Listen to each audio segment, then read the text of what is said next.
Forum Asia to make us an afternoon plenary session. So without further ado, actually I'm very good in doing MC, but I want young people to learn more about doing MC. Without further ado, let's give a warm round of applause to Professor Daniel Tan. Thank you.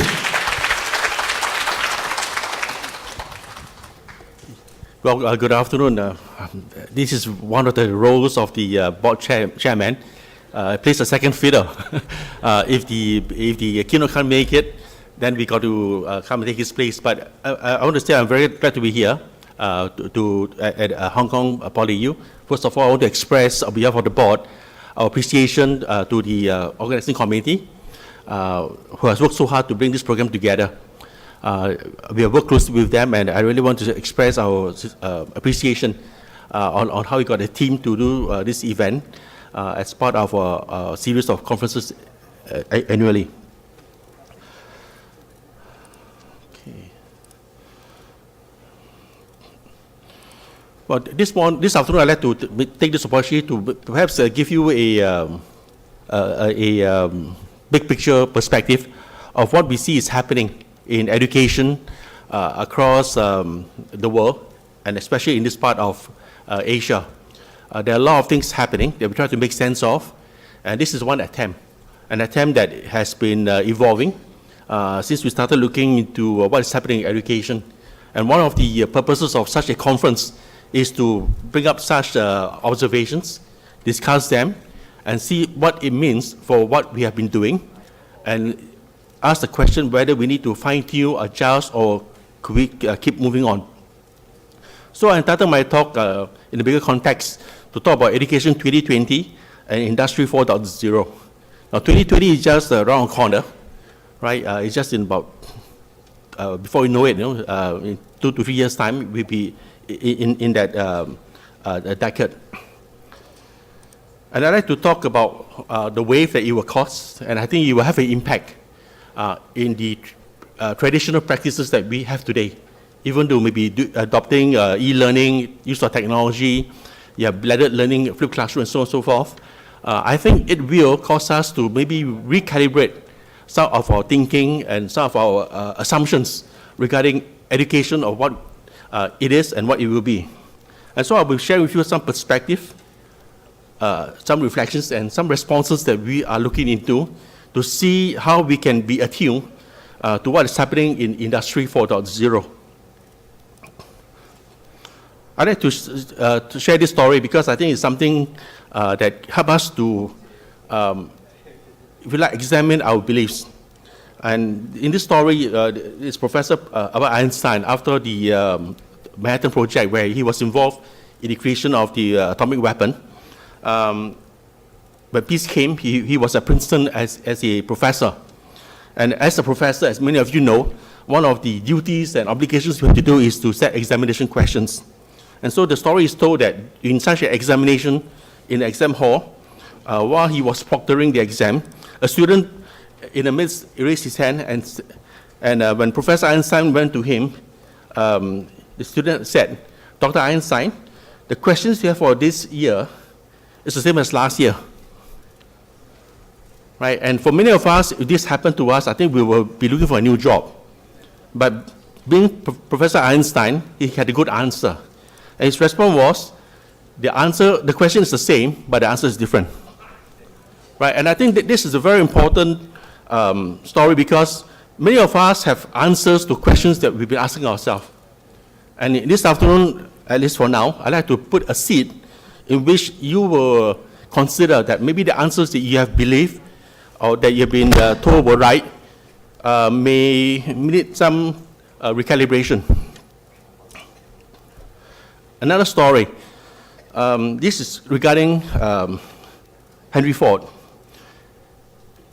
Henry Ford was making a remark that if you wanted to do something, and if we adopted the traditional approach of having focus group, customer dialogue, and he would ask them what do they want, the answer that he will get in the context of transportation is that many people will tell him, I want a faster horse, a horse that will eat less, that will shit less as well, Because frankly, as a horse was traveling, it needed to do its natural functions, and it caused a lot of pollution on the roads. And so he realized that if you were to ask people what they want, sometimes they may not give you the right answer. And for him, the answer that he had in mind, in the context of the invention, or rather the mass production of the car, he was looking for a different type of answer. He was looking at a new form of transport that people were not familiar with. And so what he realized was this: if he asked people, and likewise when we ask our colleagues, what do you want in education, sometimes the answers that they give to us may be more of the same: faster, higher, bigger, so on and so forth. And he realized that using that approach, he will get answers, but there will be answers about transfer from A to B that's bigger, A to B that's taller, faster. But what he was looking for is transformation. And transformation is the word today that we are coming across in the mass media, in government, in think tanks, in industry and businesses. There's a lot of talk about digital transformation, because we realize that a lot of the conditions that we have solutions to today have been superseded by changes which are totally new.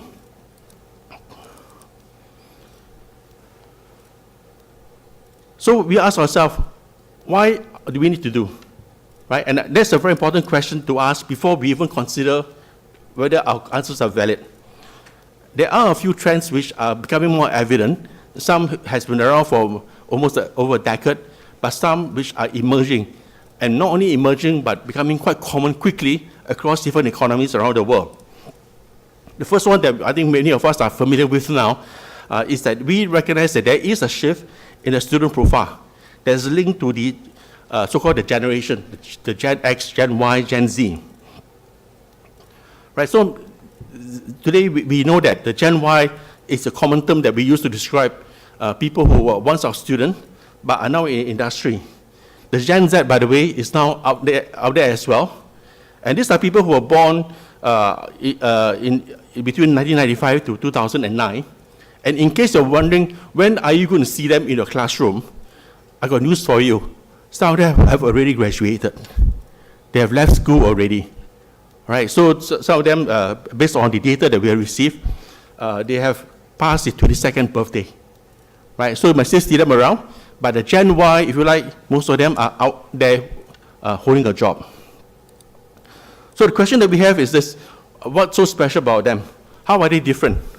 And here I have found an infographic that puts some of these main highlights of who they are into a single diagram. For starters, we know that they have a desire to develop themselves, a desire to learn. In fact, the projection is that unlike the Gen X and Gen Y, which has a ratio of 1 to 4 and 1 to 3 respectively, the Gen Z, 1 in 2 will pursue higher education. Right, and this higher education may not be the form that we imagine. It could be through MOOCs, for example, which we've been hearing a lot about. Secondly, the way they interact is going to be not just face-to-face, but through electronic media as well. In fact, the trend is that interaction through the media will continue to increase. In case you're wondering, interaction through the screen exceeded that of face-to-face in 1997, which was quite some time ago.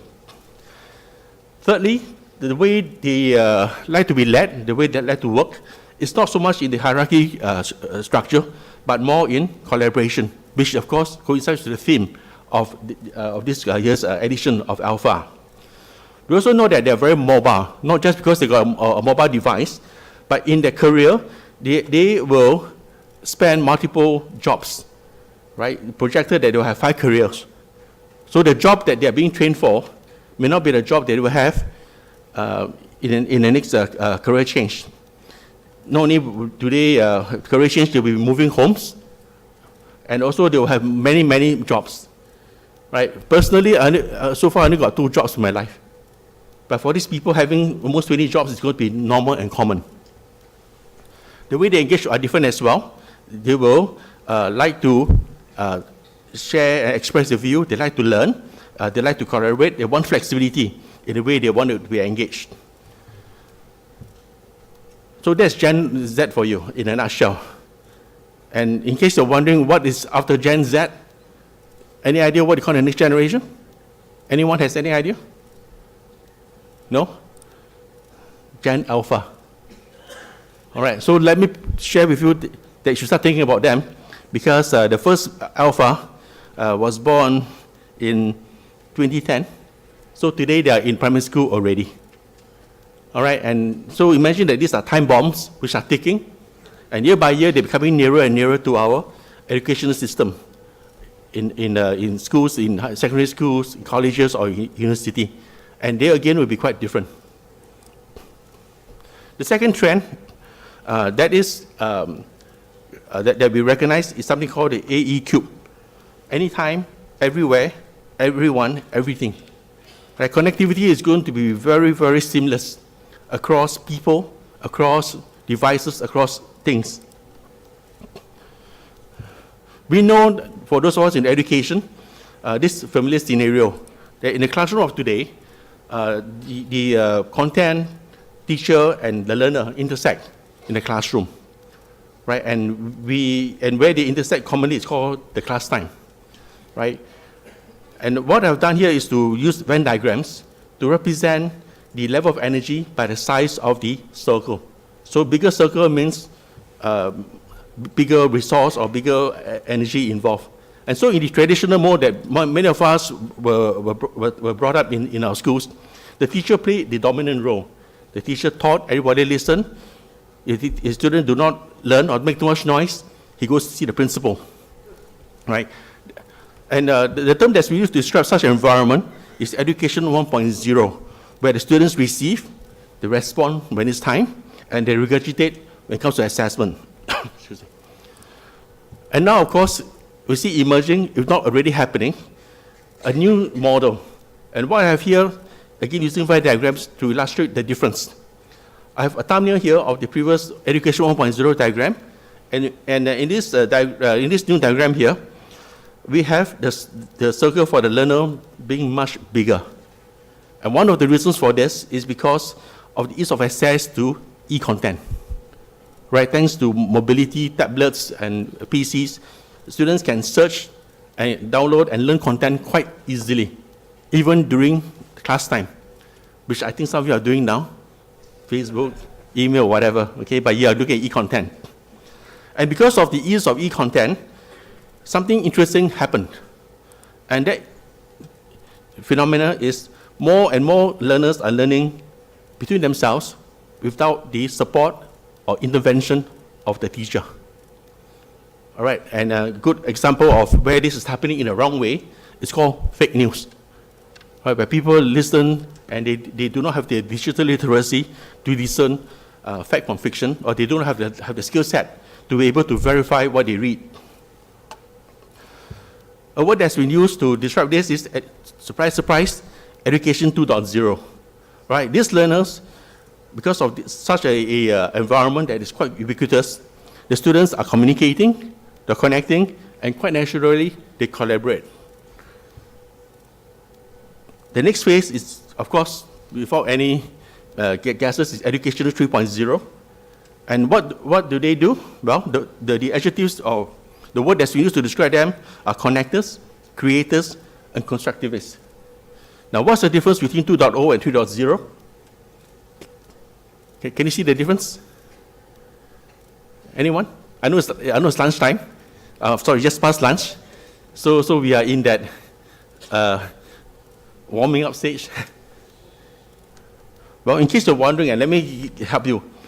In 2.0, the word that's used is actually a verb. Right? They are doing something. But in 3.0, it's a noun. Right? In other words, 3.0 people, it is natural that they do those things. Whereas in 2.0, they are doing it maybe as a response or as a function. But in 3.0, they are connectors, they are creators, and they are constructivists. Quite different. The third trend, and this is the one that I think we got to watch out for because it concerns the future of our graduates, the employability. There is a change, quite well documented, across many economies that indicates that the workplace expectations are different. And the difference results in what we call a disconnect between the employers and our graduates. One reason for that change is that has been described using the word vulgar. Okay, not vulgar, vulgar. And what does vulgar stand for? In fact, it was a word that was coined by the military, but it's now in use in businesses, in digital transformation initiative.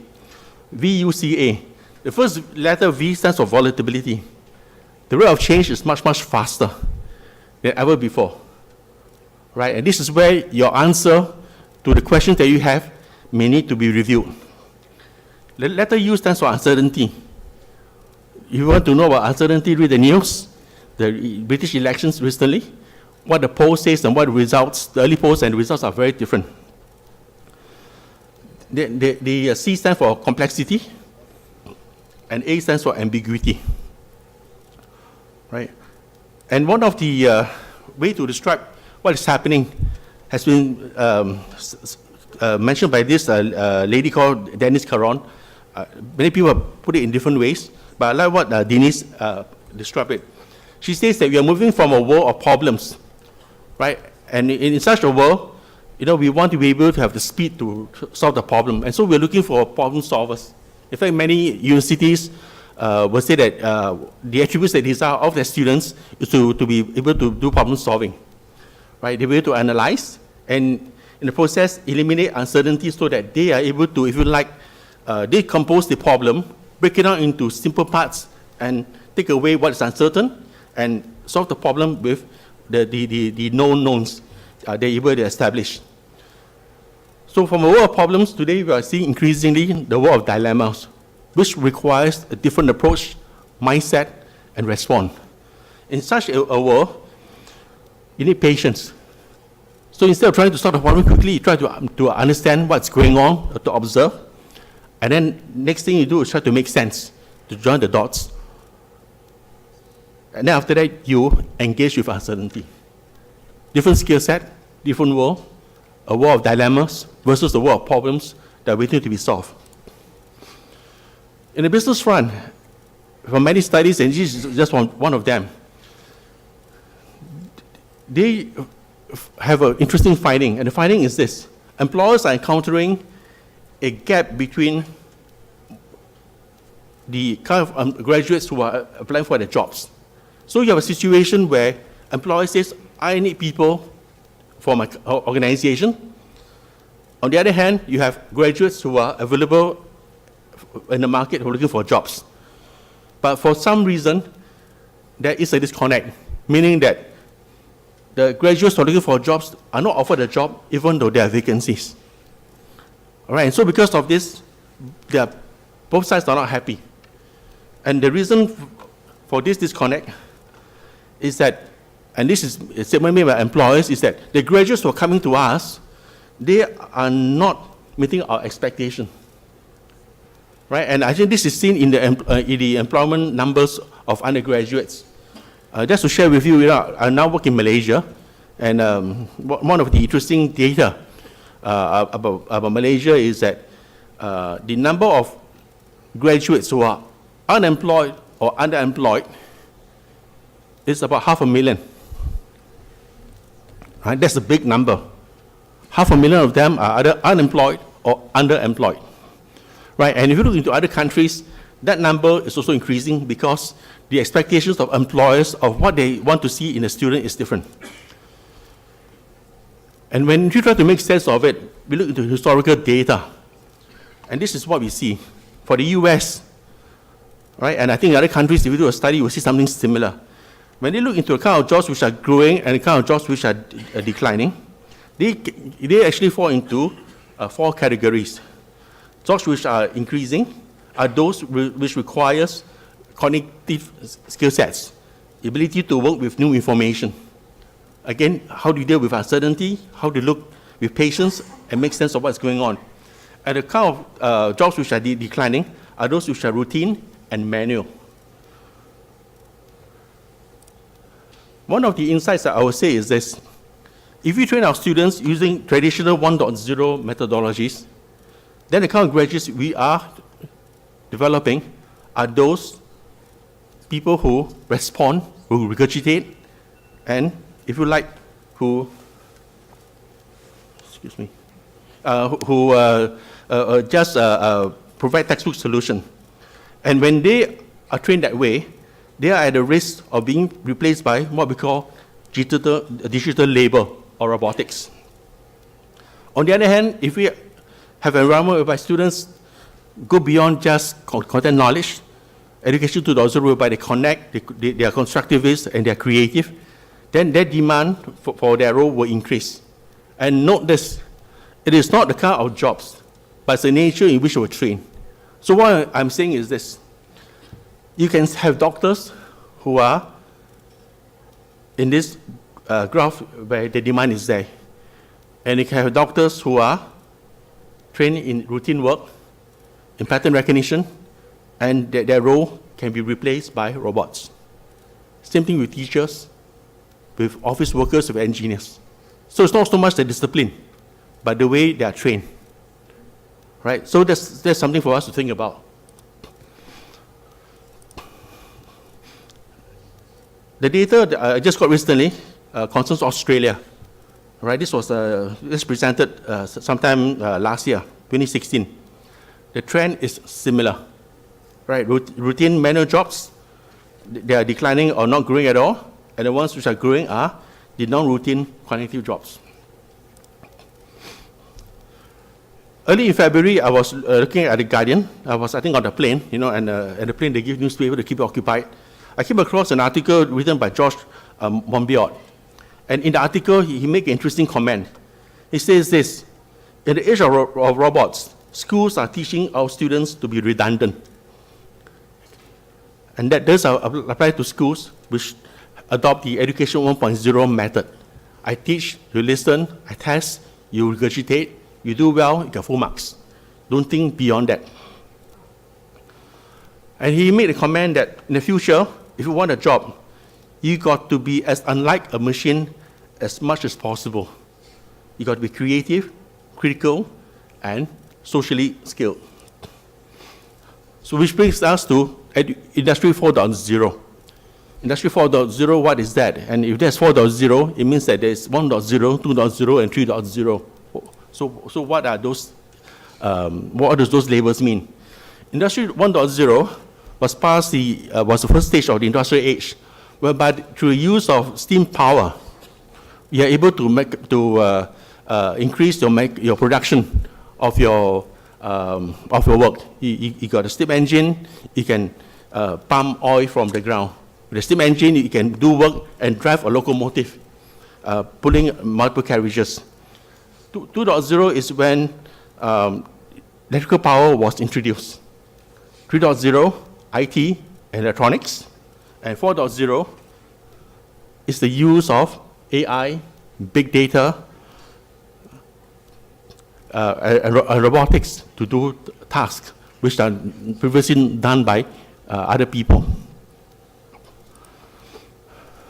And so to help us to understand this context, I came across this graph which, if you like, demonstrate the relationship of IT with time and the way things are being done.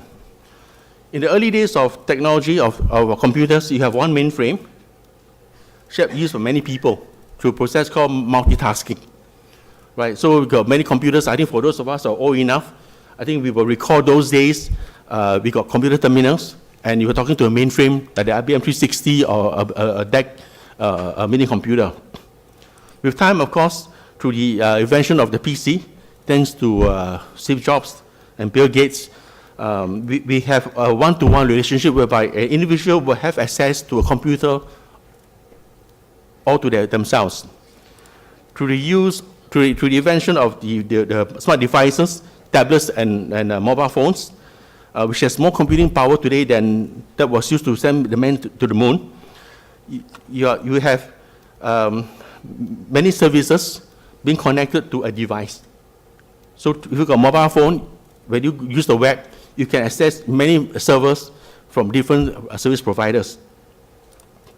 Today, we have gone beyond that, and what we are seeing is the age of the Internet of Everything, or Internet of Things.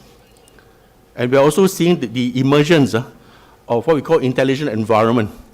Right, and this is where we have a very interesting formula, if you like, where many people are connected to many machines, and many of these machines are supplemented by other machines. At the same time, people are being connected to other people as well. Right, so this, if you like, represents a new relationship between man and machine. So going back to education, what is happening and what is changing or different from what we are familiar with? Here I've used, again, some, if you like, boxes to illustrate. Traditionally, when a student goes to school, he enrolled in a program, and by the time after he finished, he graduates, joined the workforce. So while he was in school, he developed his knowledge up to a certain level, right? And there's a gap because it means that he didn't get 100 out of 100. So the gap is, if you like, the score that he got. But that's okay because it's enough for him to get a job. And so when he joined the workforce, he goes for additional training, and then he develops himself within the workplace. We have a different normal today, and what we have is this. Where the student today go to school or to the university, that person will likely know more than the course that he attends. Many of them might find that the program that they have is boring, or it is less than what he knows already, right? And the typical scenario is that in the primary school, for example, the people who do IT support in the classroom is not the technician, but the student. If the computer doesn't work for the teacher, the student is able to help and solve the problem. So by the time this individual joins the workforce, it is not surprising that often they know more than the company is able to offer. Previously, when you go to workforce, you do not know email, you do not know office packages, they stay for training. But today, when the person joins a company, that guy knows PowerPoint, word processing, he knows social media, he knows how to use social media for his own personal purposes, whereas the company can still be using print as a media. The World Economic Conference actually did a forum. They have actually did a study of this, and they recognize that the 10 skill sets that are needed to thrive in this Industrial Revolution 4.0 are quite different. And here in 2015, they identified 10 skill sets, right? Complex problem solving, working with other people, critical thinking, so on and so forth. And what's interesting is that in these skill sets that's required, expected, there's nothing about domain knowledge. These are soft skill sets. Ability to connect, ability to connect with people or information. And they projected in the year 2020, that's not going to change. In fact, the only changes which are in there, which I highlight in here, is that something called emotional intelligence, as well as cognitive flexibility. These are the two main differences between the list in 2015 and 2020. And it has to do with something that's, again, outside the syllabus. And he also noted that in future, and really, like I say, it's already happening, the workplace employers expect the new employee to be work ready. So it does not matter which institution the students come from, whether from Hong Kong Poly or MIT or Harvard. If they do not have this skill sets, they are not ready to be employed. Right? So in other words, the expectation of schools and universities by an employer is that you are supposed to prepare them to be able to solve problems, to have critical thinking, to be creative, to be able to work with other people, to be able to negotiate. They expect our graduates to have learned that while they are on campus, right? Which is quite different from the way we expect our role as faculty, that we are supposed to only train them in academic matters. And so let me share with you some of the responses that we have considered, and I I'd like to learn, also hear from you, your opinion and your viewpoint regarding this. And my responses here in the context of my present role in Malaysia with the Taylor's Education Group, we are trying to join the dots and try to make sense. And this is, if you like, some of the things that we are doing. We have gone back to something called holistic education. Right? Holistic education is not a new concept, but I think the meaning of what it is has changed. And I know that in, I think, Hong Kong, when you guys went into outcome-based curriculum, it was, in a way, a formalization of the concept towards holistic education. So let me give you, if you like, the perspective here. Traditionally, our focus has been on academic excellence, to train the best engineers, doctors, the best pharmacists, the best teachers. And life skill set was outside the syllabus. Okay, but sometime in the early 1990s, we realized that you may have a good engineer, but he cannot communicate or work in the team. That guy is quite useless to the company. And so there was, if you like, a merging, okay, where not only do you want people who are good in what they've been trained in, but they can also connect, they can work in team, they can work across culture. Right? And we call this 21st century competencies. More recently, we realized that that's not good enough. We need to look also into what we call emotional well-being, which broadly includes mindfulness, performance, as well as moral values. If you look into the news not too long ago, you read about Volkswagen, you read about Samsung, you read about Audi more recently, about Enron. These companies have people who are very, very intelligent, very, very capable, strong in their domain knowledge. They could also communicate well. They got good leadership skill sets. But where they lack was the ethics. And today, if you do not have the ethics, you are creating a time bomb that can explode. And it can cost the company plenty. Right? In the case of Volkswagen, they're being sued for billions of dollars. Enron, of course, is a story that many of us are familiar with. It has created economic crisis. And under these three categories, we have used the term lifelong, life-wide, and life-deep to describe these domains. Now, because Taylor's is a private educator, we have entities that are in the K-12 domain and in the higher ed. And because of this, we realized that we should not wait until they come to the university to start thinking about these three domains being integrated. And so we have pursued an avenue whereby even when they are in primary school, we should inculcate that kind of environment where we integrate excellence in academia, life skills, and emotional well-being into the curriculum. And so we talk about growth mindset, we talk about empathy, we talk about mindfulness, as early as they are able to understand. And we recognize that what we want to do is not something that can be achieved overnight. And so there is what we call a pathway of maturity. So today, we are already doing quite well in integrating academic excellence and life skills. But emotional well-being is something that we want to integrate. And eventually, we want to have something like over here where the three domains are very well integrated. And we realize that that can be achieved through the use of technology.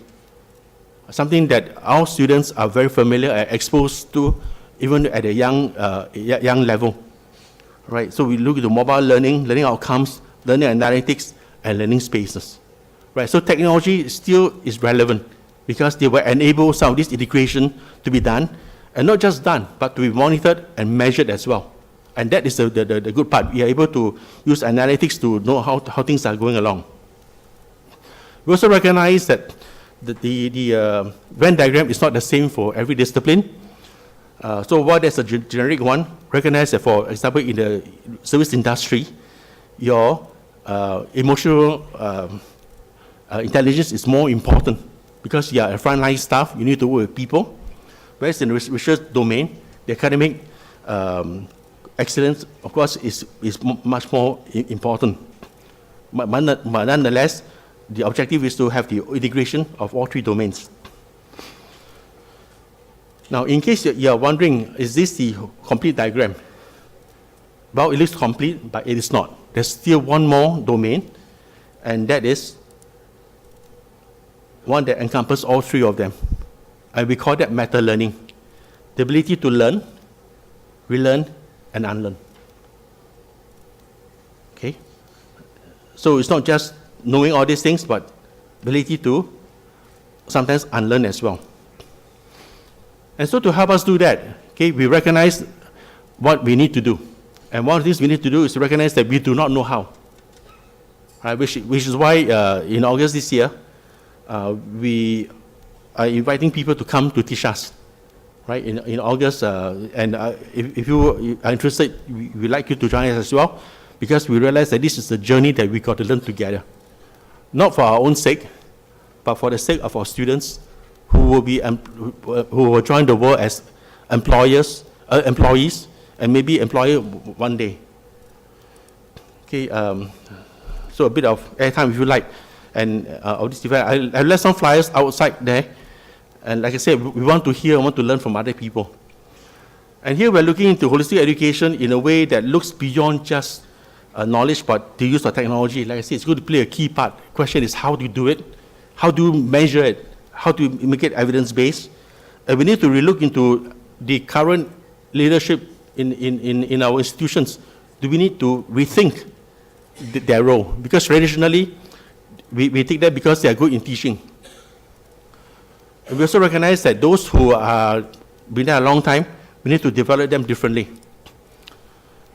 Right? And so we are looking at different resources, different people who can help us. And one of them is Search Inside Yourself. Okay? Search Inside Yourself is actually born out of Google. And why we're interested in this is because they are looking into emotional intelligence. Right? On how we can train our people to develop those skill sets. Now the question that you might be asking is, why are we doing this?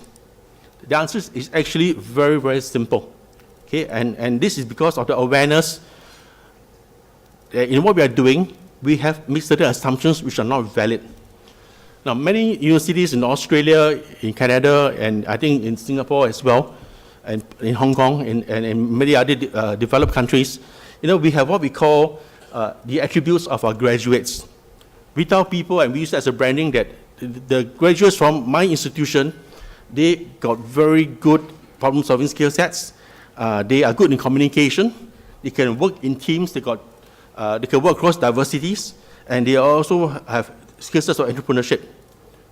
Those things are very well documented. If you go to the website of many universities, that is actually listed as these are our graduates, and this is what they will be as an outcome by the time they finish the 3 or 4 year program.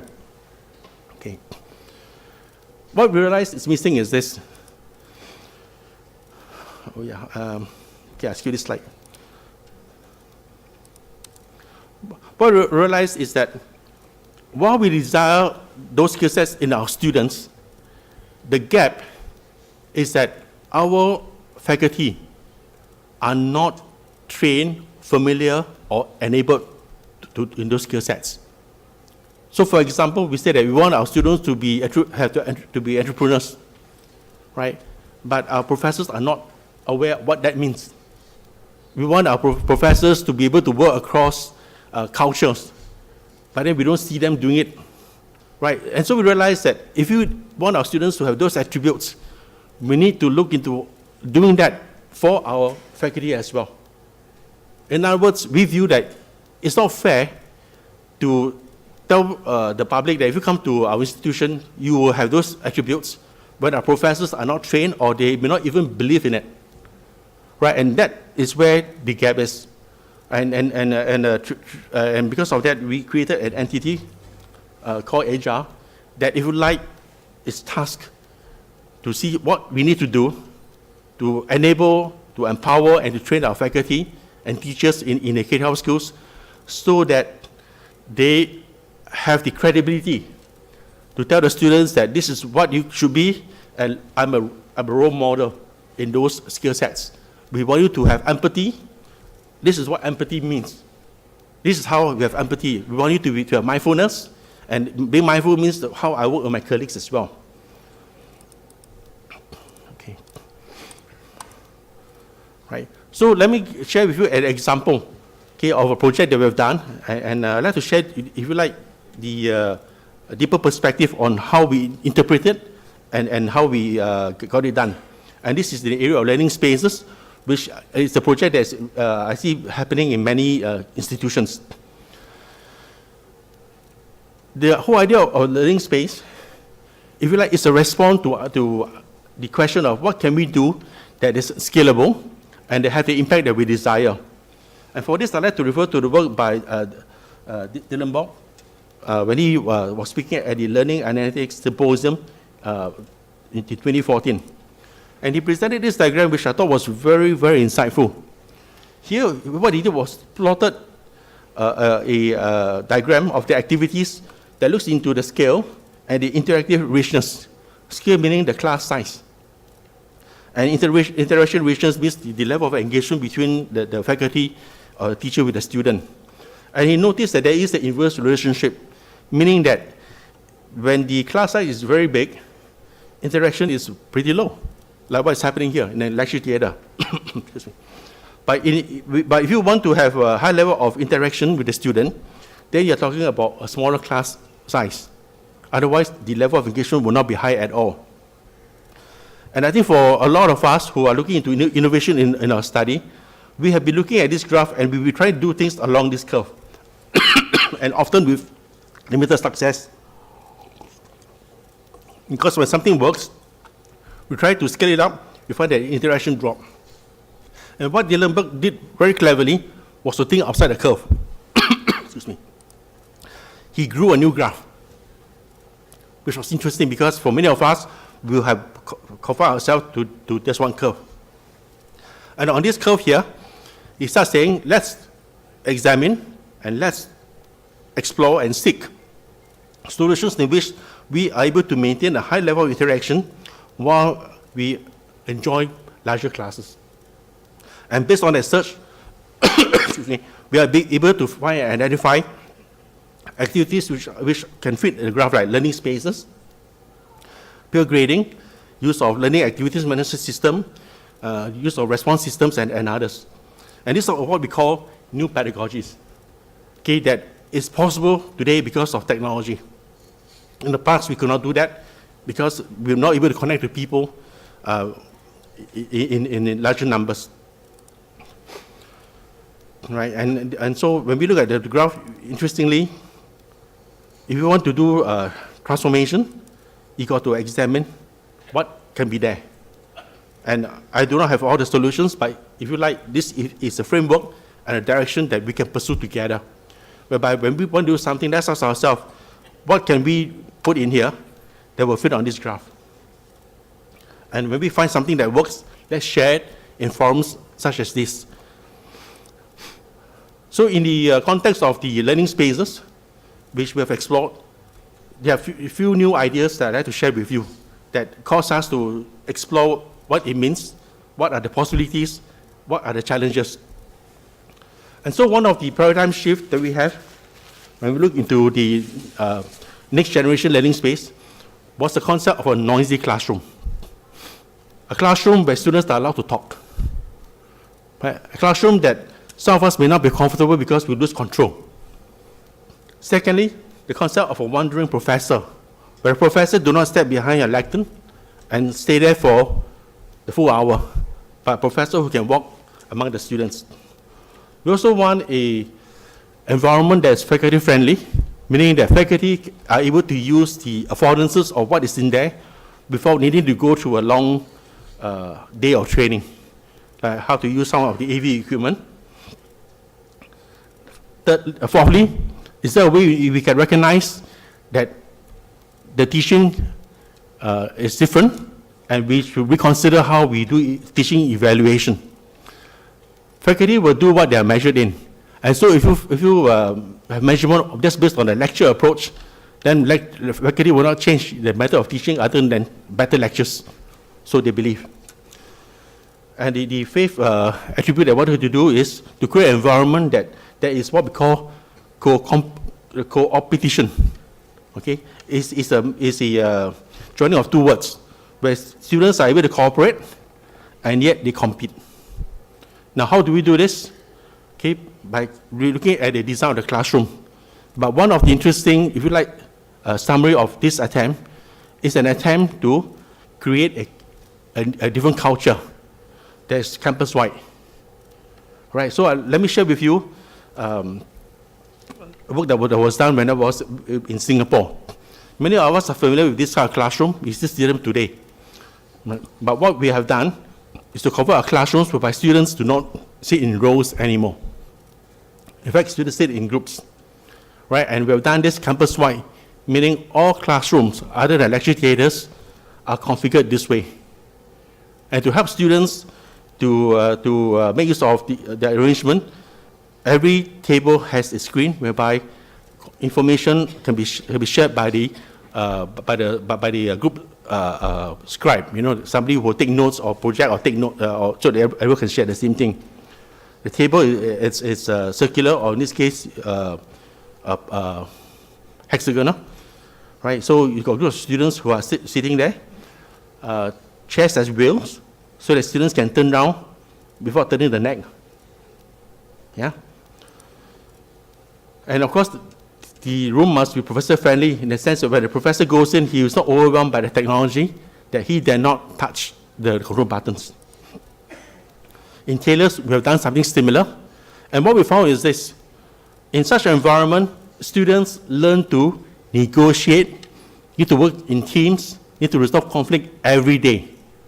When they come to do a group question, they got to discuss, and this is where they need to work across culture. And then later they got to agree to a solution. And sometimes, you know, there's no simple answer. And so on a daily basis, they develop the skill sets the employers expect.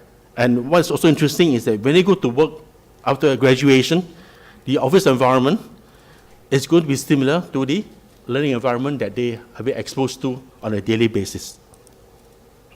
Right, another screenshot here. And this is where they got co-competition.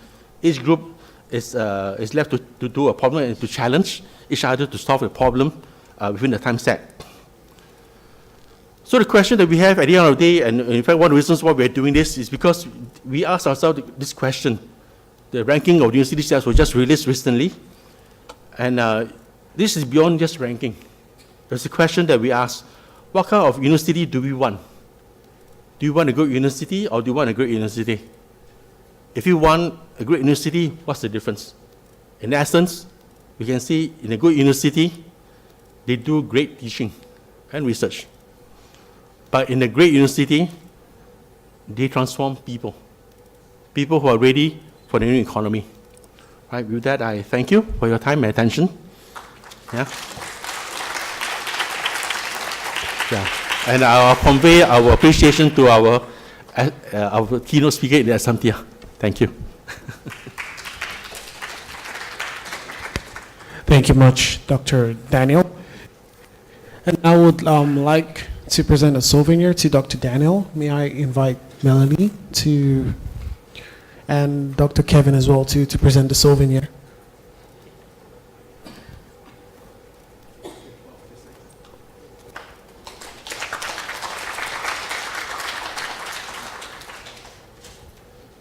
So this is the end of our afternoon plenary session for today.